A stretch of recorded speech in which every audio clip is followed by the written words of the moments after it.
국내 정수 방식의 80% 이상을 차지하고 있는 역삼투압 방식의 정수기. 현지에서 직접 정수기 물을 받아 검사하기로 했다. 정수기를 거친 물의 수질뿐만 아니라 물속에 함유된 성분까지 분석하는 검사.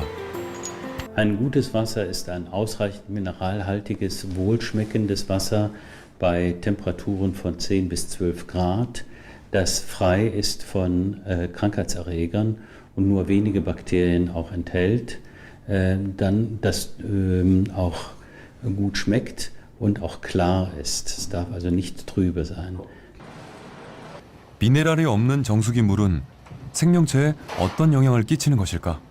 미네랄과 질병과의 관련성을 알아보기 위해 동물 실험을 시도했다. 실험 대상 질병은 대표적인 현대 성인병인 당뇨. 실험용 쥐에 당뇨를 유발시켰다. 당뇨가 발병한 실험 대상군. 혈당 수치가 580을 넘어서는 고위험군이 됐다. 이렇게 당뇨가 발생한 생쥐를 세 집단으로 나눈 다음 각기 다른 물을 공급해보기로 했다. 한 집단엔 정수기 물, 다른 집단엔 당뇨에 효과가 있다는 크롬이 함유된 물, 그리고 나머지 집단엔 미네랄이 풍부한 심층수를 공급했다. 실험 기간은 한 달 정도 잡고 있는 거고요. 실험 대상 쥐에게는 똑같은 먹이가 공급됐다. 4주 후 다시 혈당치를 검사했다. 세 개 집단 모두의 혈액을 채취. 비교 분석을 시도했다. 결과는 확연히 다르게 나타났다. 역삼투압 정수기 물을 먹은 쥐의 혈당치는 오히려 높아져 있었다. 반면 크롬이 함유된 물과 미네랄이 풍부한 물을 먹은 쥐의 혈당치는 떨어져 있었다. 차이의 원인은 미네랄이었다. 그 미네랄이 그런 췌장이라든가 그런 우리 세포 그리고 여러 가지 효소에 영향을 미치기 때문에 그 당 대사 그리고 그 인슐린의 그 저항성 그 이런 부분에 긍정적인 영향을 미치기 때문에 그 혈당 저하가 나타나게 됩니다.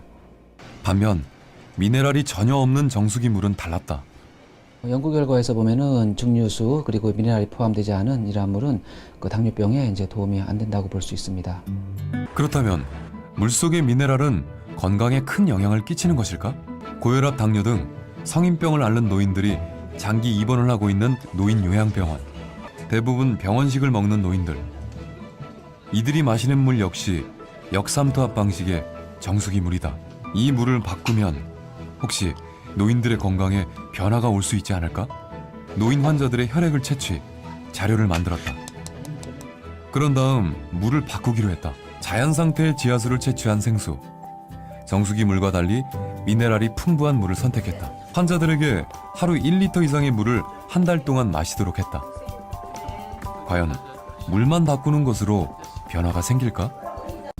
혈압의 경우 45명 가운데 27명은 호전 양상이 뚜렷했으며 9명은 변화를 보이지 않았고 약간 증가한 경우는 9명에 그쳤다. 당뇨병이 심한 28명 중 20명은 혈당이 떨어졌으며 변화가 없거나 약간 증가한 경우는 8명에 불과했다. 당뇨병이 오래 지속되면 혈관은 포도당으로 꽉 차게 되고 끈적끈적한 혈액은 막히게 된다. 이렇게 되면 실명되거나 만성 심부전증, 족부궤양으로 이어진다. 미네랄 워터가 혈압과 혈당 조절에 도움이 되는 것으로 나타났다. 그리고 필요한 그 미네랄이 들어가서 신체 여러 가지 대사에 관여합니다. 이것이 안 되고 있다가 그 다음에 이제 그런 어떤 미네랄이 풍부한 물을 먹음으로써 그 아주 저하됐던 그런 기능이 살아나고 또 보충이 되고 원래대로 돌아가니까 그건 당연한 일이죠. 동의보감도 물의 중요성을 강조하고 있다. 사람의 건강과 수명에 가장 중요한 것이 물이라고 돼 있다. 역삼투압 정수기 물은 오히려 혈액순환에 좋지 않은 영향을 주는 것으로 드러났다. 환원액이 있는, 즉 미네랄이 있는 좋은 물을 마시게 되면은 여러 가지 혈장 농도를 낮추어주면서 실제 엉켜 있던 그런 적혈구에 물 분자가 물이 공급되면서 엉켜 있던 그런 즉 연전 현상이 풀리는 탈연전 현상을 실제 현미경을 통해서 관찰해 볼 수가 있습니다.